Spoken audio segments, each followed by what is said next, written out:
Hello and welcome to an amazing podcast. This is D, Modi, and Matt, and we are covering the final chunk of episodes for Bleach, the 1,000-Year Blood War Part 1 of the final season of Season 1. And we are pretty sure all coming from different places, so what you guys think? I thought it was a really good way to end the season. I think it's funny because like the I've been saying this whole time that the best part about all this is the lordoms, but I feel like it was actually way too concentrated in these last few episodes though. Like that's the only bad thing I'm saying. Like there might have been too much, but otherwise I thought it was really good. Yeah. I definitely feel like okay, I'm just going to say this right here and now. I'm shocked by the number of problems that could have been solved if Ichigo just went, "Hey, how'd you meet my mom?" I feel like that's a very simple question that would have come up a lot in a decent family. Is this the only time it comes up? Yep. Oh, neat. Well, in episode, well, didn't he say that he had asked before, or like his dad, he had told his dad that like his dad didn't have to tell him until he was ready. I think they said in either episode 11 or 12. Oh, okay. It's a trash like excuse and like, but you know that's the the plot thing. Mom, Dad, why don't we have any family for Thanksgiving? What happened to the person that literally gave me birth? Birthed me into this world. Why don't we have grandparents? Well, actually, I mean, he knew what happened to her. Oh, I guess he just didn't know her heritage, right? Right. Yeah. Also, I love how like trash the Soul Society feels, because I'm just picturing like Ichigo's. I love how like Ichigo's father was more willing to promote the 10-year-old boy than the female in his like workplace. That just seems really effed up to me. They do kind of brush it off, don't they? God damn, even the glass ceiling exists in even in heaven. Even in heaven, apparently. Is that what that's supposed to be? Yes. I mean, can we talk about the fact, first of all, that his dad is even a captain? Yeah. Like, what do you think about that? Because to me, it's like, I'm not even surprised, right? Knowing that he's a Soul Reaper, it doesn't surprise me that he's also a captain. But also, it feels like overkill a little bit, because it feels like everyone who's like, is a character who turns out to have some connections to Soul Society ends up being like a superpower captain. It's just like, okay, I guess that's just how it goes for everyone. So it's like, it doesn't even feel special at this point, you know? Because it's been also done with everyone, with Urahara, with, I'm blanking out her name right now. All of the Vizards. Wait a second. Have you guys not been captains? Yeah. I've been a captain this whole Wait, you guys aren't captains yet? Yeah, I'm captain. No, I'm still at lieutenant level. Dude, I just got my Bankai last week. Yeah. Oof, rough. I also think it's also really weird because like the white-haired kid is like one of the main characters. He was literally like the subordinate to like Ichigo's like his ex-captain is the main character's father, and they never have any interactions or any discussions of the matter. I want to punch that child. I don't like him. Yeah, like that's what I was thinking. Okay, that's what I was thinking too. Because like, how many times have him and Orihime been inside of not Orihime, Matsumoto? How many times have they been inside of Ichigo's house and they just have never said hi to their old captain? Like, that just makes no sense. I feel like it doesn't make sense because I feel like whoever was writing this thought about these things later. Okay, so yeah, and not when they're actually writing. Hard yes. This gets to a big. Go ahead. I was gonna say that Taikubo, it definitely feels like this. He was coming up with this as he was writing, but I do give him credit that he handled that a lot better than most other like writers. Like, this is a huge sort of quote unquote retcon or quote unquote plot twist. And I've seen other writers try to do this and kind of fail horribly at it. Like, I could turn my brain off and like be on board for a lot of this stuff. And when I heard about like these twists in like the grapevine, I thought they were they sounded way worse than they were in actual practice. I mean, okay. Sorry, go on. To me, it doesn't even seem like. To me, he did it so well that I'm doubting whether it was actually a retcon. Mm-hmm. I feel like there's something, deep down. I feel like, it feels like a retcon, and I think it feels like a retcon just because all of this is coming at once at the end, right? Mm-hmm. That's it. But otherwise, I think it actually works so well, and I feel like as little clues as there were throughout the series, there were enough clues to actually like make me think that this is legit. Mm-hmm. Imagine like Kubo listening to this and like it was all legit all along. He's like, look at these motherfuckers. Like, yeah, doubting me. Watching this. Yeah. I have a little anime theory, if you will. Mm. I'm anime Matt Pat. Matt. My little anime theory is that the writer, as he was writing, he was like, okay, I wrote this story. I want to keep on introducing elements to keep this manga going, because there's so many fucking like little concepts here and there. They just like list out, and I'm like, I have no idea what's fucking going on. Even to the point where it's like we're at the finale, and I feel like I should be less confused than I am, but I don't. It just feels like there's so many major concepts in this world that like don't always mesh together. I don't know if that's. I'm not speaking well. Go on. It's you. Am I right? That's a very. So okay. So the interesting thing and things I'll give you credit and I'll take away from a little bit is the weird part is a lot of this lore dump right now is explaining concepts in this world. So I will say that it's good that they're explaining it now, but the fact that you are confused by this is kind of a... Hold on, I'm trying to collect my thoughts. Modi, you talk for me. I'm gonna talk, but I'm just gonna disagree with everything you just said. I haven't seen the rest of it, but it feels. I honestly think it feels like the stuff his confusion. Sorry, go on. I honestly think his confusion just chalks up to him not having seen the stuff before. I feel like he would understand, although it is a lot. I feel like it's still understandable, and the only reason he doesn't understand it, I think, is just because he doesn't know. I feel like the context. It's partially misunderstanding, but I also feel like sometimes it's almost like a little bit too overcomplicated. Because like there's all these like weird factors with like Quincy's and Bankais and like weapons being people, I guess, but also like he's got like a weapon person that he has a soul grandpa that looks like the guy who's trying to wipe his entire species off the planet. Yeah. It just feels like there's like a bunch of different... It doesn't have like one coherent thing really going. It feels like it's like a bunch of different ideas in one show, and I feel like you start to overcomplicate like how things work. Then like, if I was gonna say, so it feels like so. I will say one thing. So it is kind of weird because a lot of the exposition dumps in this are them explaining how different things in this world operate. Okay. But the weird thing is a lot of the stuff that they're explaining has been like just a part of the series for a very long time.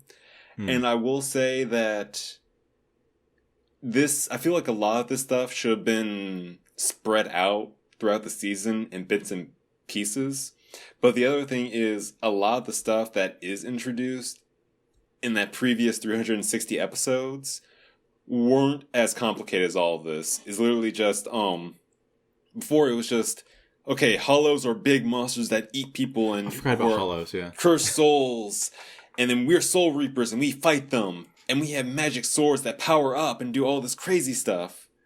But then they're going into like the whole science of how everything works. Which I always enjoy when creators get this in depth of how things work in their world. But I do feel like it feels like Kubo is over explaining certain aspects and completely ignoring other aspects. Like, okay, so this is supposed to be the afterlife, but there are old people and then there are furries and somehow people age in this world. Like, if I die as like a 10-year-old, do I just go to the Soul Society and then do I just keep aging? Wait, this entire time they've been in the afterlife? Yes. Oh my god, I never caught on to that. I thought they were just in regular world. Well, the Soul Society is afterlife. But it's just like a town. Yeah. Yeah. But okay, that's what heaven looks like. To that point, I think that stuff is also going to get explained in the arc. Okay. About why Soul Society is the way it is. You know what it feels like, to be fair to the show, it feels like what Jujutsu Kaisen would be like 6 seasons from now. Yeah. Because in that show, it was like, I barely understand domain expansion, but then they like introduced like Black Flash, and I'm like, I guess it's like another, I don't know, it just feels like they're, when you add too much stuff, or I guess don't explain it properly, it starts to get muddy. But I mean, I guess it's better if they drip feed you this stuff throughout. It's just like when you see the culmination of those things, it probably makes sense to someone who's been seeing this for the past like however long Bleach has been going. But to someone who just popped in, it's like fucking algebra. My God, I just realized something. Yeah. Can you imagine how disappointing it is to die in the Bleach universe? Like, you get hit by a car, and then all of a sudden you're told you're in heaven, and you're supposed to spend all eternity as a poor Japanese peasant with no running water. Wait, so there's like, have we seen the actual world yet, or? Ichigo's town, the hometown where everything's all modern, that's like the actual human world. And the Soul Society and the whole crazy desert area. The crazy desert area is kind of like is purgatory, and the Soul Society is heaven. Okay. Soul Society does not come off as heaven, but and then you have like British heaven where everyone's like riding broomsticks. British, and then that's the actual thing, by the way. That one's pretty good too. I like it. I think I would like that one too. Yeah, essentially, like in the Bleach universe, so Bleach actually has like a manga universe going with it, and based on that, every like nation has their own like heaven. So if you die in like Japan, you become like a feudal Japanese peasant. If you die in like England, you become like a wizard in like wizard heaven. I guess for me, it's also the way that they explain each power. Like, I feel like if you watch other shows, it's not as like technical with how they like approach like showing you it. Like it's not like if I'm watching Harry Potter, right? They're like, this is a wand; it binds to its wizard. Like you can just kind of like see that kind of stuff happen. I've always heard the whole I can't remember which YouTuber it was, but they always point out made an interesting point where if you try to like overly science up magic, you either piss off the people who are like overthinking it, or you bore the people who aren't. Yeah, I think I disagree in general with you guys. I think that you guys, especially Matt, has just been mostly exposed to magic systems that aren't that intricate as tend to be in shonen battles, because like comparing Harry Potter to something like that's a bad comparison. The magic system in Harry Potter, yeah, like what, but then like what would you compare? If I think about like in terms of Western stuff, the only thing I would compare is like, I don't know if you guys know Brandon Sanderson. I would compare his magic systems to stuff I see in shonen, but like I don't think it's as common. So I don't think it's like a fault of it. I just think that it's just not as common here. Oh no, I don't think it's a fault. Honestly, I kind of like Bleach's power system because on paper it is relatively straightforward. And I'm trying to think, because on one end, I like it when everything is like well explained, but on the other end, it does kind of go into the whole like it does get a little wishy washy. That goes into the other thing, which is that the guy I mentioned, Brandon Sanderson, he writes like novels, right? Mm-hmm. So I think the types of magic systems that you would see in something like Jujutsu Kaisen or Bleach or whatever is not suited for. Typically, you wouldn't think it's suited for the screen, which is why I think like in the West you'd see if you see magic systems, it's stuff that doesn't have to get very technical because it's seen as a bad thing to have to sit there and explain how your power works. But if you don't see that as a bad thing, then like I feel like that opens up a lot of possibilities. Yeah, as we can see with shonen in general. I feel like it's more of an approach to me because I mean it's like if you watch some sort of like superhero thing, they don't necessarily have to like explain to you what each like power does. Like, you more so learn for like about what they can do through like how they do it. So like if they want to explain how Spider-Man's stuff works, if they want to explain that Spider-Man has like super strength, they show him like catching a bus. You don't have to explain to me as super strength that he fucking caught a bus. Yeah, but that's not a good example because no one ever in anime ever explains their super strength because super strength is not something that. How do you even explain super strength? You just show it. Are you saying you can't? You just say I have super strength, and you would say I have super strength, and you would then show it. My whole point is that the powers you would see in like superhero stuff in comics and stuff, they're simpler, so they don't need as much explanation. And I think they're simpler because they don't want to have to do that much explanation because probably a lot of people wouldn't like it like you. But I think if an audience is able to get past like that thing, like the explanations and all that being a bad thing, then yeah, you could do a whole lot of stuff. I think the other thing about shonen is not only is it being like coming from a written medium, a lot of shows do try to like have like that 4D chess kind of thing. And the other thing that I do appreciate about a well-written power system is when the rules get broken, it's always super interesting and it's always sort of a really nice game changer. Like if one person can only have like one power, but then all of a sudden, boom, this dude has 2 powers. It gets really interesting. Or like say if a character's power is they control gravity, but he's also shooting fire? What the heck?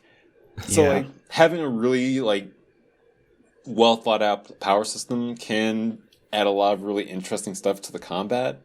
And the other thing I always kind of wonder about is dialogue, because I feel there's always like a tiny part of my brain that thinks fights are so wordy sometimes because they want to like pad out the chapter length so they don't have to worry about doing too much drawing. But I feel like I'm always in favor of a more well thought out power system because you get to see like the characters doing the whole chess and math in their head for how to move forward, and B, you can believe.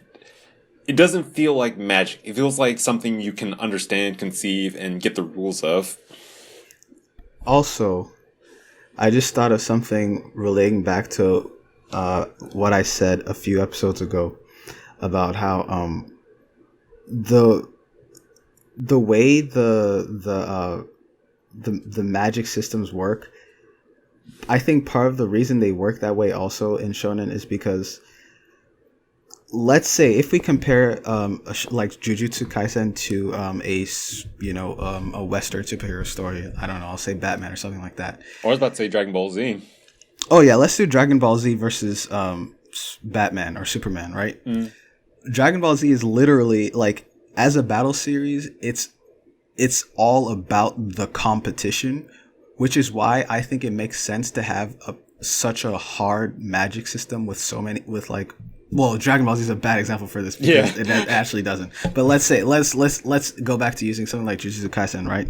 It makes sense because that makes everything more interesting, because if everything's about the competition, right, and then you have rules and then restrictions and stuff like that, then you can get very creative, and there's also an easy way to like rank, you know, competitors and power scale, people fighting, all that stuff, right? I think that's also part of the reason you see that a lot in shonen stories. Whereas in something like Superman, it's not necessarily, it's people with superpowers, but their stories aren't necessarily about the competition of being, you know, getting stronger and all that, right? It's about whatever their stories are about. So it also good versus evil. Yeah. So there's also like less necessity for, you know, for intricate, crazy powers. I just feel like the way that they explain it, though, and the way they decide to convey that to the audience is in the most like straight and boring way possible. And I don't even think that it necessarily reflects on the combat to the point where like I don't know if the information is really helping me get invested into whatever is happening. Right. Because like on it just feels like someone's reading me a Wikipedia article each time they have like a side character that's like, oh wow, he's using his 5th level Naruto Kai. And he's going it Super shows Saiyan. how he's a level S sorcerer who but his opponent is I don't fucking know. You know what I'm saying? Yeah. I just feel like there's better ways to convey it that's more interesting. And as like someone who doesn't have any reference to like what any of those things mean, I feel like it's not conveyed in an interesting way all the time. What you're saying is the final season of Bleach is not a good jumping on point for newcomers. Actually, I think it's the best way to enjoy Bleach. Clearly, by how much I enjoy my time watching it. The only thing I like more than watching Bleach is drinking Bleach. That's what it feels like. That's why they named the show that way. Also, by the way, D, what did you think about the fact that Uryu's dad was supposed to marry Ichigo's mom? Okay. So, I was with the whole thing about so that entire section I was perfectly on board for. I was fine with it. I thought it was interesting. I thought it was fascinating until I found out they were fucking cousins. I don't think they're actually cousins. Well, I guess. I mean, I don't think they're actually cousins. I think they're just from the same clan. But I think she was just calling them cousins because they're from the same clan. Wait, what did happen to his mom, though? Did I miss that part, or did they actually explain it? His mom got killed by one of the random generic ghost monsters that, like, the Soul Reapers fight. It was explained earlier in the series. Okay. But pretty much, yeah, she was killed trying to protect him. And we find out in this episode that she died because she couldn't activate her powers because Yuhavak came back and took away her powers because he judged that she wasn't worthy because she had the hollow in her. Mm-hmm. Okay. Yeah. Right. Then she passed that hollow into Ichigo, and that's how he became a visor, which is a hollow with... Never mind. Can we take some time to, like... Because I want to clarify his powers for myself. So pretty much, Ichigo has... He's a human, obviously. He's also a Soul Reaper because his dad is a Soul Reaper, so he has Soul Reaper abilities. He's a Quincy because his mom's a Quincy, and he's a Hollow because his mom was bitten by a Hollow, and so he got that Hollow power, right? So 2 questions from that. First question: has it always been a thing that if a Hollow bites you, it transfers its soul into, like, its soul infects you, or was it just that specific situation? It was just this specific situation because she was fighting like a special modified Hollow. Oh, okay, so the Hollow is special. Okay, yeah. All right. And so, all right, so now this means that this whole time, so the way it usually works is a Soul Reaper gets an Asauchi, which is like one of those mannequin things, right? And then they imprint their soul onto the Asauchi, and then it turns into their Zanpakuto, their sword, right? But Ichigo never had an Asauchi, but instead his hollow that was inside of him took the place of his Asauchi. Is that what I'm? Is that what it is? Yes. I'm gonna have a headache. Okay, so the hollow inside of him took the place of his Asauchi, and Zangetsu. What the fuck is Asauchi? Asauchi is the mannequin thing. Oh, okay. Yeah. All right. So he didn't have one of those since he was a human. So the hollow that was inside him took the place of that, and so he imprinted his Soul Reaper abilities onto that, and that became his sword. And then Zangetsu was pretending to be the representation of his sword, but really he was only just a representation of his Quincy lineage. Mm-hmm. And the representation of his Quincy lineage was withholding the power that was coming from the hollow because he didn't want him to be a Soul Reaper? Yes. Okay, and he was only letting him use a little bit of that power for the whole time. And so when he fought Aizen and that huge power up he got when he fought Aizen, what it is, tell me if I'm wrong, is at that point Zangetsu, the Quincy Zangetsu, allowed him to use both his Quincy powers and his hollow powers alongside each other. Is that it? Okay. When he fought Aizen, he learned a special technique that basically just boosts his power to like maximum levels, but it gets rid of everything. So that is probably safe to say that was either the max of what Zangetsu was letting him use, or just his full power complete max. Okay. Alright. I'm gonna choose to think that's just the max of what Zangetsu was letting him use, because otherwise it would just not make any sense. Are there any other like terms or powers things that I should know before going on with this series? Is there any like other like ask? I mean, so yes, there are many. So just ask as we go along. If there's sure. one you don't get. Yeah. Right now it feels like they're just like, I want Ichigo to have all of them. I want him to be a Quincy, Bankai, Soul Reaper, a ninja, demon hunter. He was a ninja. He was a ninja? Cool. Yes. Which in turn just kind of wakens the rest of the cast, but it's alright. Yeah. It feels very much like I want my character to have all of the powers. Okay, just to give you a quick recap. Yeah. He was a Soul Reaper, then he became a Hollow, then he became a Visored, which is a Soul Reaper with Hollow powers. Okay. Then he became a Vasta Lordess, which is a Super Hollow. Then he got the final Zangetsu, which is a Super Duper Soul Reaper. Then he lost those powers, and then he became a ninja after he became a Fullbringer, which is a person who can use the souls of inanimate objects. Then he lost those powers. Then he became a Soul Reaper again. Now he's a Quincy Soul Reaper now. I'm sure that makes way more sense. You guys are proving my point, or my earlier point. I'm just saying. Okay, actually, D, now that you've run through that, I'm starting to lean more back toward the retcon side of things. But okay, you know what I will say though? This arc is retroactively, for me, it's making the other arcs a lot better, and I think I might go back and reread them, if only just to see if it really is retcon or not. I feel like it's not. I feel like he was planning this all along. I have another thing. That guy has a 69 on his face. Are they doing? Yep. Is that like intention?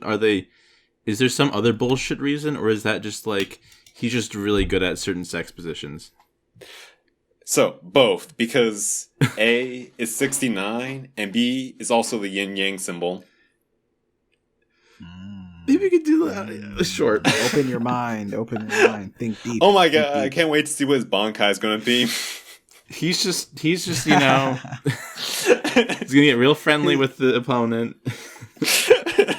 Invite them to dinner. His Bankai is only going to be out on the extended cut in the Blu-ray. That's we're going to see it. The uncensored version of Bleach. Oh my goodness. His Bankai is growing on a shower. Like, his Bankai lets him take his, like, enemy out to dinner. Like, they have a romantic night. And then he, like, takes them home, but he leaves for the night, and he doesn't call them back, and they die from a broken heart. D, that would be such a good stand name. Grower, not a shower. I need to send a letter to Araki and let him know. Fun fact: one of the main characters' stand names was Soft and Wet. So, but yeah, I love the reasoning for like teaching him how to use a Bankai too, because it's just like they've just realized that their enemy can steal Bankais and use them for their own purposes. So they're gonna put even more of those things into the combat field. Great plan. Yeah, I guess that kind of doesn't make sense. But I also don't know what else they can do because, like for example, Hitsugaya, like he lost his powers and then he goes back to the dojo to train on the basics. But like, what is that really gonna do? Like, I just don't see how everyone who lost their Bankai powers is going to get stronger without them. Because it's like taking away level 2 and then trying to get to level 3. I just don't understand what's happening. Yeah. Then you get damn good at level 1. Yeah, I guess. Yeah, it'll be. I mean, yeah, it'll be interesting to see how it happens. I definitely didn't expect Ichigo to get his powers back in this way. So, I love that sequence. I don't know. Honestly, that was probably my favorite sequence of this section of episodes. I really wanted that. Although I really wanted to go like after he picks his like mannequin, he picks it up. He's holding it in his arms and he's like carrying it over the threshold. And all of a sudden, all the other mannequins go back to being super pissed because they're all jealous as hell. And he has to go back to fighting through all of them again. I also love how, like, the main swordsmith guys, bodyguards, just routinely beat the shit out of him, too. Yeah, they're like the opposite of bodyguards, actually. The Chainsaw Man writer wrote that episode. I have some nice things to say about the show, too. Don't worry.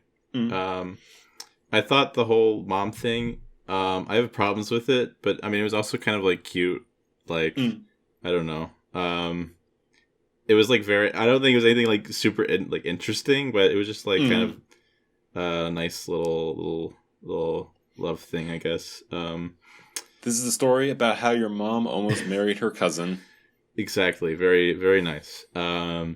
I like this shot. Also, you and that glasses guy are cousins too. Sorry, I forgot to mention that.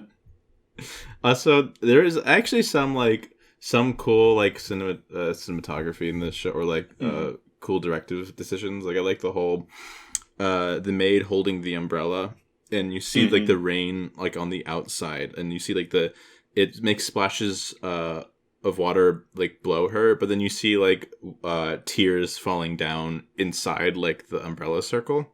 Before you actually see her face, which like sort of implies the crying before you actually get to see it. I just thought that was like an interesting way, a fun way of conveying an emotion without like doing the obvious thing. Oh yeah. Yeah. Also, a lot of the uses of color in like the more like, I guess, stylized moments were really nice. I love the use of like white and pink in this so much. I do love the whole like, what do you call it? The black and white coloring.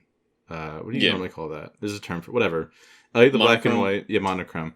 I like that with like the pink. I think it's a neat. Does the manga ever do that, or is that purely a show thing? Purely a show thing. The manga is in full black and white.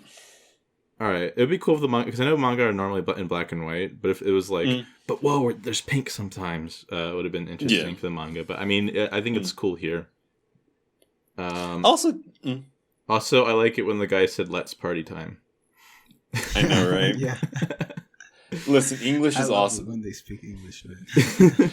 See, that's what drives me crazy. Like, I'm mad that they have these English lines in the Japanese dub, but in the English dub, they don't have any of those. They don't start speaking like broken Japanese in the middle of a conversation. I would love that. Like, Ikuzozu Dai Ichigo Kuna. Something like that. Just something like weird, fun, and cheesy. Yeah.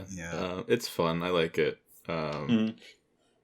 Also give him a lot of credit that, like, we only got to see, like, at least 24 frames of each of his bodyguards, but he still made sure to give them all, like, distinctive personalities, too.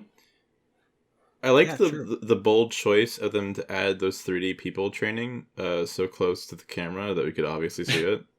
Wait, I didn't see. Where? Was it the Flash? I don't remember when it was, but at some point there was like a room filled with people training, and you could tell they're obviously like 3D renders. I couldn't. I didn't even notice they were 3D. Mm-hmm. I mean, it's fine. It's like Usually you're I do choosing to notice allocate your budget in the right places. I just like caught that. I'm like, oh, that's funny. Yeah, like, I don't think there's been any group shot in Bleach so far that hasn't been Yeah. 2D. I just don't think they do group shots in 2D anymore in general. Like I don't think I see it. I mean, like Invincible did the same thing. Whenever they had like citizens running away from like a character, they'd all be 3D. It's always really funny to me. But wait till they get their hands on Cascader. Oh my god! Got that right. Hey, we see what they're doing with Blender right now. So yeah.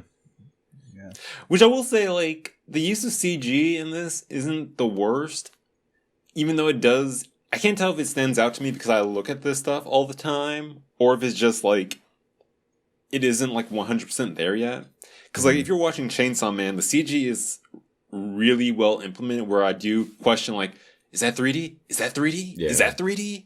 But with this, I can quickly tell it's 3D, but it doesn't take me out of it as much. It's not as jarring as, like, Invincible's 3D. It was at like a very mundane moment, so it didn't it didn't distract it at all. I just was a thing I wanted to point out and be like, haha, they use CG.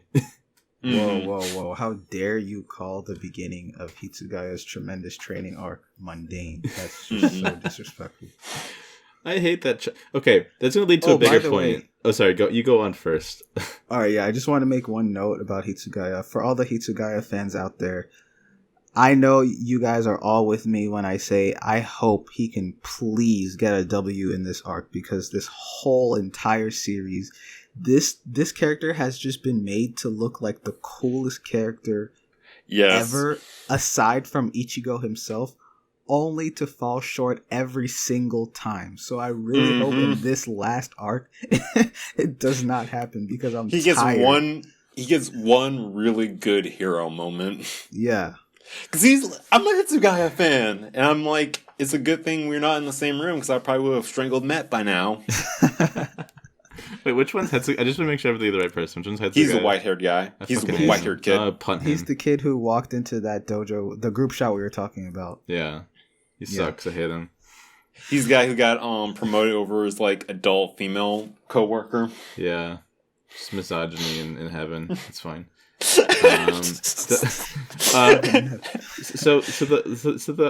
the wolf dude, was that like a plot where he was pretending to be a human for a while before he was revealed? No, he would wear a mask, and then he took it off, and then no one ever reacted to him being a dog, a furry. Oh, really? It'd be so cool if he was just kind of like hanging out with them, and he always wore armor, and they didn't know why, and he was actually like a wolf dude.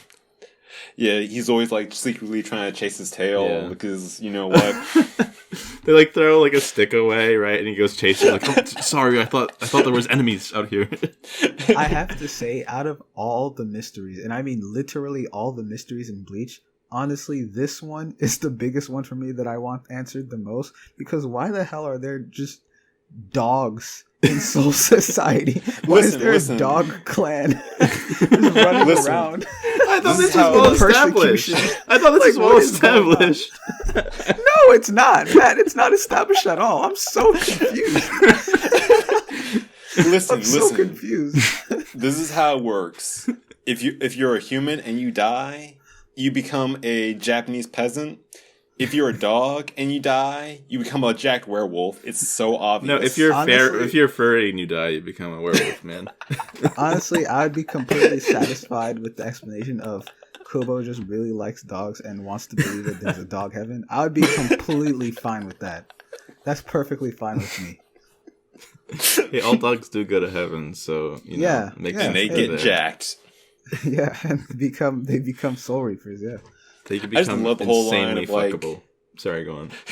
No, I just love the line that, like, everyone's so much more tolerant of us now. I've found deviant art. They love us now, Elder. Everyone wants to have sex with us, Elder. Please. Also, why is he able to walk on two legs, but like his elder isn't? Like, I is that thought this was evolution? all Like, what's going on? established. I was giving it a compliment that I thought it was a cool moment No, in the show that I didn't get to Matt. see. Matt, this is the first time in the series I've seen any other dog character aside from him. Why? Like, this is, I've never seen this before. I'm just shocked. Like, Yeah, I like to think that like him walking on two legs is just like another like generational thing. Like the elder's like, "Hey, look at Yeah. you youngins, too good to walk on all fours. You Back want to in do my all day." your bipedalism. yeah. We didn't have thumbs."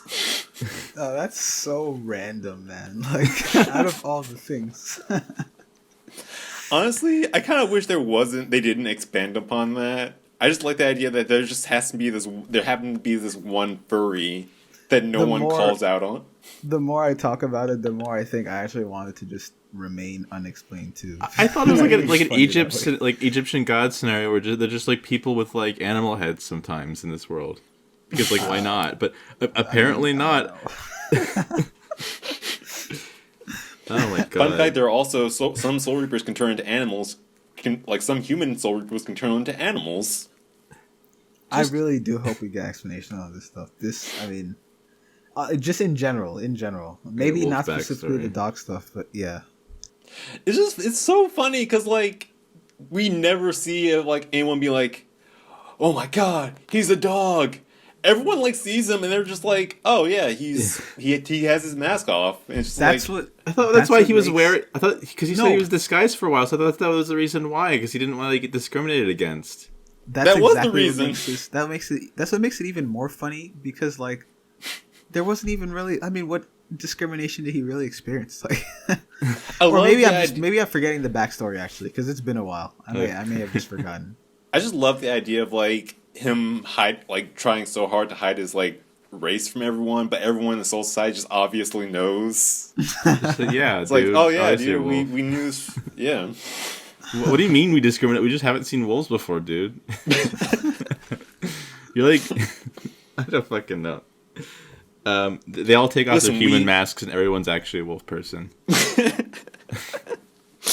Everyone secretly has cat ears. So I think what's gonna happen with that though is it seems like he's gearing up to start fighting the Elder, and I think through that he's gonna gain the Bankai powers. He's gonna kill You're everyone right, in his power, Bankai. like Whatever last power. time. Wait, what is he trying to gain? Actually, I forgot. The secret furry technique of the secret- Wolf Clan. Secret Okay, furry yeah, Bankai. So yeah, I think he's just gonna He's gonna yiff. gain that through fighting the Elder. The Elder's gonna be like, "Wow, you fought well, young one. Fine, I'll pass down this power to you." Or he's gonna I've kill already- the elder and become him because that's apparently like people are just so ready to die in this world. I guess. I've already died once. I'm curious. It has to be better than this. Okay, so all right, so I have a theory, which is this this episode made me rethink how to look at the races, or actually, it just made me start to look at them as races. So like, it made me realize Quincy's are just not human; they're just their own thing, right? Which means Soul Reapers are just could also be their own thing, right? Race. So maybe, even though it's the case that maybe if someone dies, they go to Soul Society, maybe there are just Soul Society beings who are already there, like from the start, and maybe that's why that's who the Dog Clan is, and like a lot of the people who are Soul Reapers, maybe like they're their own race who start off in the Soul Society. That's my theory. I kind of hope that's true because that kind of makes things a lot worse because that kind of implies that there are two separate races, the Soul Reapers and the people who die and go to Soul Society. And I'm pretty sure there's definitely one group that's easily discriminated against, and I'm pretty sure it's not the Soul Reapers. The Yeah, 1,000-year race war. It could actually be the town, like the townspeople could be like, all the people who died, and then, yeah, I don't know. Who knows? I thought Quincy's were like a profession, like you're just like a powerful mage or something. That's what I assumed. I mean, they are, but they're a clan of people who do that profession, I guess, right? Yep. Okay.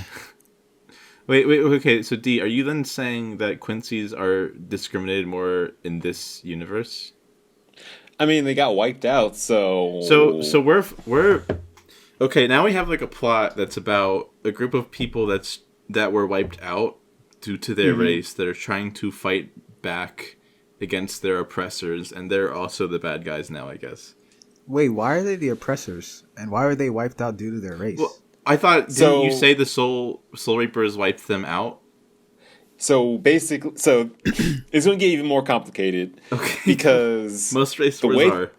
Go on. Because there are hollows and there are soul reapers. If a person dies and they stay in the human world too long, they turn into a monster. And then the soul reapers come in, kill those monsters to send the souls into a different area.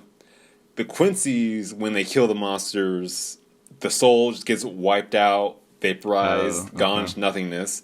And if there's an imbalance of souls between the human world and the Soul Society world, they both collapse in on each other and kill everything. So there was, for some reason, the Quincy's were trying to double kill all life. And it isn't clear why they were doing that, or what the whole context behind that was. Okay. I guess I'm wrong then, but I mean, have you ever tried to think about how you sound? Because all the time. You guys would be sent to an insane asylum if you try to describe the plot of this to a doctor. Also, it doesn't help that Ichigo's symbol has a swastika for or a manji for the hilt. Yep. So I know that's not what they're going for, audience, but these things tend to line up. Yeah. Okay. Don't worry. The people that got wiped out were the Germans. There we go. Okay. See, that makes it better.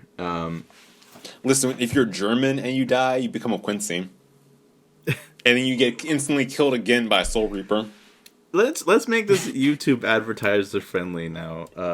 Instead, I have another complaint about this show. If you guys are willing to indulge me, I don't like how they write women very much. Listen, man, you haven't been around anime nearly as long as us. Back in our day, this was revolutionary, okay? I'm sure that's also correct, but are you kidding me? They don't want to have sex with the main character. That's not their sole motivation. This is gigabrain female writing right here. Instead, they've been put to the side to be the occasional nagging voice for the more competent dudes in the room, I guess. That's at least what I've noticed for these past few episodes. Even the mom, she was kind of became the then I don't want to say damsel in distress, but you know what I mean. Damsel in distress. Yeah, pretty much. No, I definitely see where you're coming from, but there are to be fair, this section probably doesn't highlight that as much, especially since we see his dad just constantly ignoring his female lieutenants. Yeah.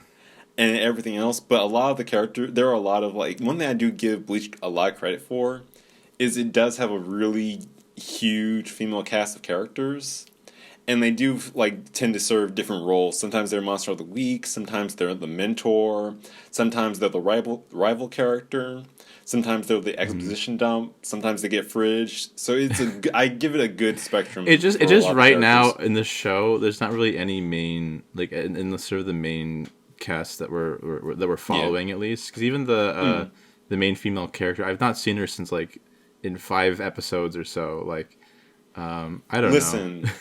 Yeah. She's playing maracas. It's super important. That's true. That's very true. I'm sure this isn't representative of the whole show. It's just something I noticed is whenever they're introduced, it's always foolish suggestion woman or oh my god, you're right.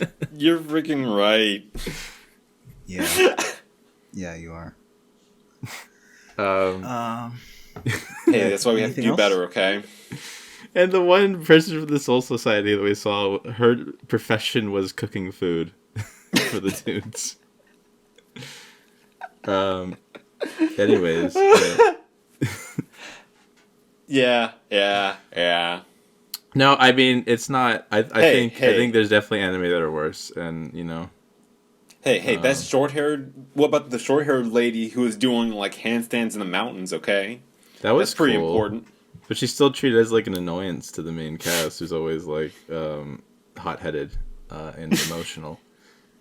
I Um, mean, there was okay, yeah, never mind, never mind. There was the like Henshin or like green-haired girl who punched the other guy. How about that? I don't remember who you're talking about. Damn it. I mean, but they're also I don't know. Also There's hot. also male characters. There's also male characters who have those roles as well. No, yeah, Yeah. there are. It's just I wish there were female characters with main roles that weren't just kind of like sliding into that. Like I think that's the main. Yeah. I guess right now all of the main female characters, at least from what I've seen, are like injured or something. Which I isn't mean, like a yeah. problem, but yeah, it would be I nice definitely to see feel that. like I definitely feel like this entire arc is centered around Ichigo. So it does I do feel like a lot of the characters in this are sort of relegated to like sideline supporting kind of characters. No, but even stuff like whenever it does deviate off of like when it goes to the backstory, even it's all about like the main two dudes really and their relationship to the mom rather than about the mom. Yeah. Or the like the guy that goes with Ichigo on his arc, I don't even know who the fuck he is. Or Renji. like the dude who killed his master. I mean, I think at least she was like a bit more interesting than normal, Yeah. But like I don't know, I just like a thing I noticed. It's not like a big deal. Yeah. It's just kind of like that kind of writing A is fair- like a fair is critique. everywhere. That kind of writing is fucking everywhere, and it's not fair to just put on Bleach, especially Right. since Bleach does do some pretty cool stuff in that regard. Yeah. It's always good to like point out, but Yeah. it's also kind of the same thing where like there are like issues that do overtake a lot of the writing in the industry, I suppose.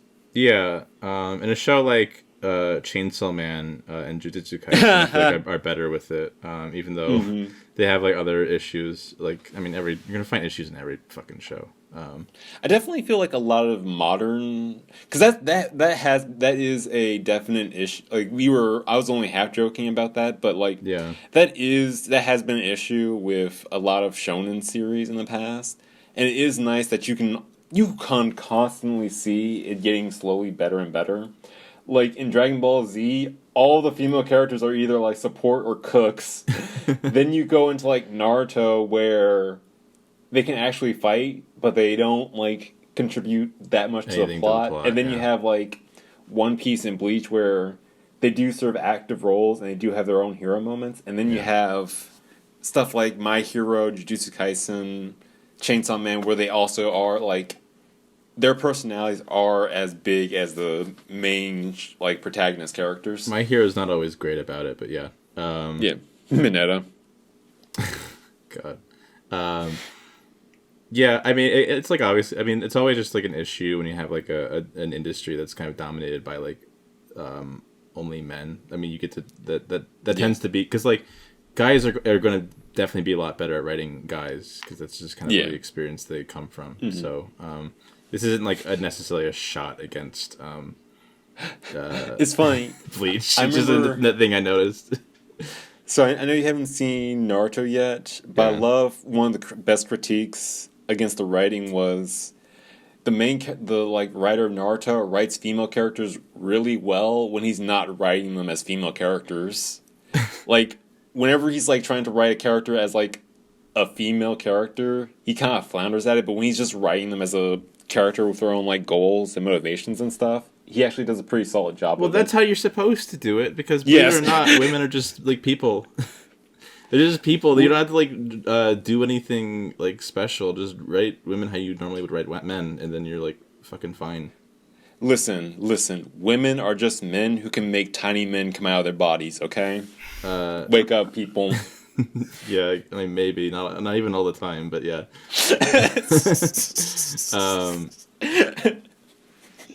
That was just something like I wish they gave the mom more of more like stuff to do. For example, especially because she's Yeah. like she's supposed to be the mom of the main character who's like a total badass. Like it would have been nice if she had that cool moment where the fucking I thought it bit her head off for a second. Yeah. And then she just like turns her arrow around and fucking shoots it. Like that was cool. I like that. Yeah. I just wish we got more of that with the mom. Yeah. I do give it credit they balanced it out really nicely with like the mom saving the dad and the dad saving the mom. Yeah. So I do appreciate that. And I do think they had pretty good hero moments for both of them. So that was also something I really enjoyed. Yeah, no, I mean, it was still, I still kind of enjoyed these plots as negative as I am about them, but it was kind of like a nice little change of pace, I guess, and like a little bit more. I mean, we didn't get a lot of. I guess Ichigo's already been through like dealing with that though, but I wish we got more of his reactions towards learning certain information. Yeah. Oh, and I will it was say, just like, were you guys? I had a feeling you guys were like probably hyped at like the very end of the last episode. medium. Medium hype. Okay. Yeah. Yeah. What about I you, wasn't, Modi? like, yeah, medium. Oh, okay. Yeah. I didn't really like the design of his dual blade sword. Oh, I was hyped for that though. I was hyped Yeah. for the duel. I love that.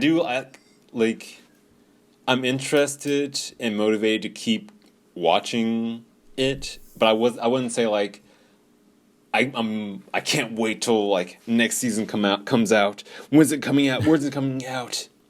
Because Like- when I was watching it, I actually think they like put like a good amount of importance in like the sword, and I thought the way they handled it was like, I mean, it was still clutter, but for like for what the show does, I think it was like all right. Because I was thinking if I was a Bleach fan, I'd probably be so like hyped right now. But Yeah. you know, My I thing, was see, I cared more about the information. yeah, I guess I was. It's not I care more about it, but I guess I was just like still processing it. You know. right. But yeah, I thought it was pretty hype, and I think it's so cool that he's a dual wielder now. Oh my god, he's literally Kirito. He's literally Kirito. This is crazy. is that a compliment or a insult? It's a compliment. Kirito is a god. Okay, he's the best. All right. Yeah, like I think my thing is I'm more concerned about the aesthetic. Like I think a lot of his previous transformations were really impressive looking and were really well designed, even when he became a like ninja. Yeah, But I feel like him losing his sleeves and just getting like two swords, personally for me, wasn't all that exciting. But I will also say that I think the whole moment, the writing, and the whole like the weight that they assigned to it and the direction of it was very well done. yeah. I honestly think they handled it like well for what they normally do. I guess. The fights are gonna be so hype. Oh my god. Yeah. The choreography now that he's a dual wielder. Oh, Mm-hmm. I can't wait. It's gonna be so good.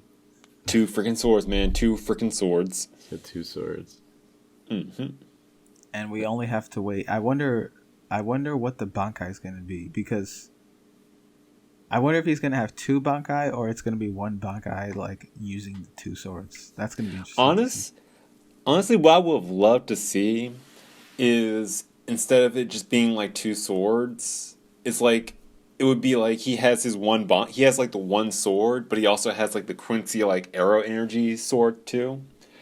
Sort of illustrating the whole two sides of his like heritage and everything. I see. I would have liked to see, like, to represent like a true real upgrade, an AK-47. That would have been Damn right. Damn right. Yeah. He just pulls it out as a freaking machine gun. Yeah, like, why hasn't anyone done that yet? Is there a restriction? Does it have to be a sword? You know? I mean, that one dude has like a pistol. That one Quincy. Yeah. Oh yeah, true. Well, that's the Quincy's. The Soul Reapers need to level up. They need. Oh my god.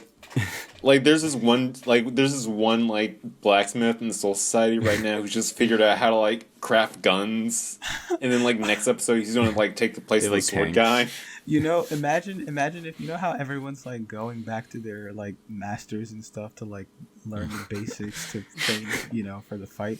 Imagine if instead they all just took a field trip to the gun shop. They go to America. Yeah, they just took a field trip to America, hit up the local gun shop in Florida, and then flew back in time to face the Quincy's and Soul Society. And they just fucking In this shoot episode them. of Bleach, Ichigo goes to Walmart. Try stealing this Bankai, idiot. Shoots him. The guy's a sniper. This is way better than arrows. Which sucks because there are people in this like universe that use have guns, yeah. but But again, remember the mustache man? He has a pistol and he fucking runs up to the guy to shoot him. Like it's like he was just given a gun, but he normally uses a sword. So it's like, what are we supposed to do with this? Though. It did look you cool. know The worst part about this is he isn't even the first person who has a gun. The lead of like the previous villain organization dual wield pistols, and he literally ran up to like flown up to people and just tried to shoot them point blank range. These bullets don't do as much damage as swords in anime. Okay. Okay, what if I told you the lady doing the handstands in the mountains? Her bankai is a literal nuke. Oh, It's literally a giant missile that she just shoots out at someone. Did she use it at all that we saw? Yes. Not in this season, but Okay. like in the earlier ones. Yeah. The guy at the end at the post credits, did he was that like Ichigo's friend at the beginning? Yes. Okay, Yeah. is that like a big reveal for you guys or Kind of. I mean, to me, it's a reveal that because it should be a reveal to you too on the same level because earlier in the season he says like he was like I'm gonna sit out this fight and now he's joining the fight but against Ichigo, so that's like the big reveal for me. right? I'm a little mixed on it because it's just like, oh wow, all these people I thought were all dead just showed like that. This entire group of people who I thought were all dead just randomly showed up out of nowhere. I guess I'll choose them over the people I've grown up with in my town. Oh wait, he thought they were all dead this whole time? I completely forgot about that. Yeah. Oh, okay. He thought that like he believed that all the Quincy's were wiped out for like the longest time, and that's kind of why the But it wasn't just now that they came back, right? It wasn't just during this arc. No, it was literally like this arc. Like, remember when the flashback really? happened? Yeah. Huh? I feel like they should have made a bunch does bigger Ichigo deal out of that then. like not react to that? Like does this character react to anything? Like Yeah, emotionally? in fact, when I think about it, they really didn't make a big enough deal out of that. If the Ichigo, if the Quincy's were supposed to be, or maybe it's just because I didn't pay attention to it.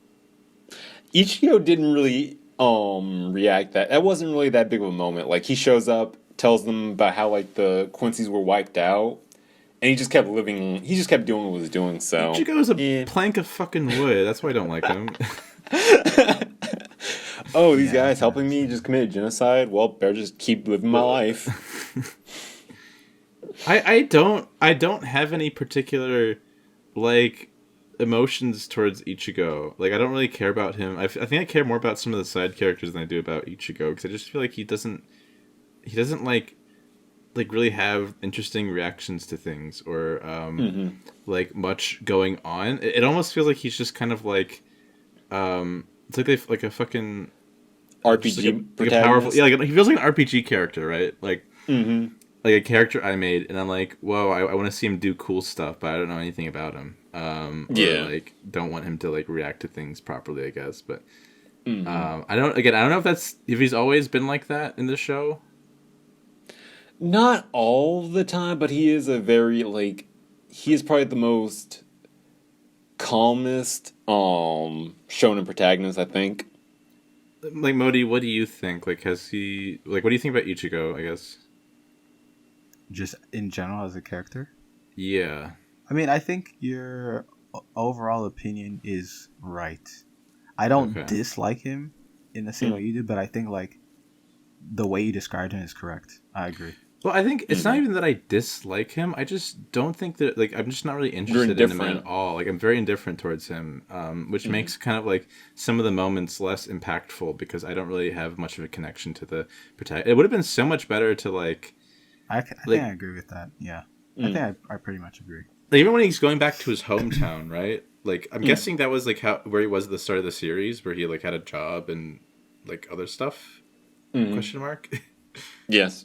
It would have been nice to see like him look like a bit nostalgic or even sad that like this is his old life and he's like going back to it, and like now his life is just so crazy. Or even like learning some more stuff about your mom. Like it would be nice to see any like these are like big things that'd be in somebody's life. Or even like his old like all the people getting wiped out. Like I don't. It feels like these sort of things should weigh on him like heavier, but they don't seem to. I mean, I kind of liked how he was freaking out about his sword being like going away, I guess. But I would just like kind of like more of that. He's like too stoic.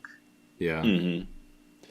Like I feel like he should have been like the type of character to like after he got there in the whole aftermath of everyone being slaughtered. I feel like it would have been more interesting if people had to like literally hold him back from like going out and just zooming around the world trying to find these guys. Yeah. But instead it's just like he was very low key about all of that, and it does kind of I guess it is more practical, but it's not as interesting as it could be. But I mean, how is it practical though? I mean, I guess for the purposes of getting through the show, you know. Or like, when I say practical, I think it makes sense to not like lose your mind and just start running headfirst into things. But I mean, yeah, yeah, but I mean, like, isn't he supposed to be like pretty like powerful but inexperienced or something? Is that part of his character? I don't know. I mean, at this point, I wouldn't say he's inexperienced. Yeah. But I mean, like, the level of stuff that's happening to him should, even like for a stoic character, I feel like should affect them a little bit. Yeah. Like, honestly, when he's like panicking, trying to like escape the like cage at the beginning of this, those were probably some of the most entertaining he's been through this. But like afterwards, he's still a little too on the like low key side. Yeah. And I wonder like if like that's part of some of the reason why I don't exactly because I feel like sometimes with anime when they have characters, they more so have characters and like they base it more on like what they can do rather than who they are. Yeah. Whereas I feel like a lot of the cool factors could be more so if it's like a character that you know and that you're invested in, and I just don't really get a lot of that from Ichigo because I don't really know. Yeah, after watching this, I feel like I know more about the side characters or care more about the side characters than I do for like the main character. Yeah, I can see that. Yeah, same. In some ways, actually, no, because I think the side characters just don't get enough attention. I mean, I got that too. But because there's so many of them. Why you would say that? Though. What's interesting though is with all the side characters, I'm always thinking like, oh, well, I'm seeing a little bit of this, but I'm sure they had the entire show to build up these characters to these moments, and then you guys come in here and tell me, no, this is the first time I've seen this guy in like forever. Why are there fucking dogs in the Soul Society? Who knows? Because the show really is mostly fights, which is why I'm so intrigued by all this lore stuff right now. Yeah. This is the longest we've gone without someone getting punched in the face. It's crazy. Yeah. All right. Any other thoughts? I think I'm good. I don't think I have anything else in my notes. All right. Yeah, no. It's everything I got. All right. Final ratings. I would give these 11 through 13, I would probably give an 8, and then overall, I think I would actually just give an 8 overall too for the whole season. I agree. Like 7, this batch of 7, episodes, 8, something like that. Yeah. So for me, I'll give this batch an 8 out of 10. I really enjoyed the characters. I enjoyed the interactions. I think some of the lore dumps in this were a little dense, but I appreciate them. I like that we got to see all of the other like characters reacting and trying to like grow and train through the whole like massacre. I think this is probably one of my favorite training arcs in anime so far, because it's not just the characters like bashing their head against the wall trying to like learn a move or trying to like level up, we just see how like every single character is just going about getting stronger in their own way. My thing, I really enjoyed the scene with the whole swordsmith and everything. I think the things that kind of bring it down for me are, like I said, the semi-cumbersome exposition dumps, and I think that's about it for me. For the entire season, I'll give it a solid 7. I think the first the first 2 episodes were really good. I think the Quincy attack on the Soul Society was kind of dragged, was probably the lowest point for me, and I think the training arc was probably the highest. Okay, yeah, that makes sense. Matt? Okay, my thoughts on the thing. I list like a number of my like grievances with the show. And if I had to give it an honest rating with just the masterful cinematography, the way they write really in-depth characters that evolve and change as tragedy happens to them, I'm going to have to give it a 3 out of 10. Dang! Oh my god! I know, I it's honestly such was a not high expecting rating. that. I honestly was expecting something higher. I would have guessed absolute minimum of 4, and then like my optimistic side would have said like a 5.5. Yeah. 3 out of 10 is what I would say if I were a jackass, but actually, this entire season has been a 10 out of 10. It's been fucking amazing. It's been a 300 I out couldn't of 10. ask for a better anime. Like, oh my goodness. I honestly, all the other anime should just quit. Just stop. Yep. Mappa, full-time Bleach, make more Bleach. Just every day Bleach. Make this look like a washing machine. Just all Bleach. No Dawn. No detergent, whatever. just bleach. No detergent, all bleach. Listen. In my eyes, in my mouth, in my stomach, until it fucking kills me. Listen, this is what you watch when you want to learn how to write. Exactly. Take notes, Tolkien. Maybe you'll actually write some good shit. Guy who did Game of Thrones, read some Bleach. Maybe I'll help you finish soon enough. Exactly. Just, you know what? Don't even finish. Just take the last season of Bleach and use that to finish Game of Thrones. Just like when you watch Game of Thrones, throughout season 8 of Game of Thrones, because that's trash, just watch Bleach 1,000 Year Blood War. And it'll be probably better. All right. You heard it here. So yeah, that has been our reviews. I thought this was a great season.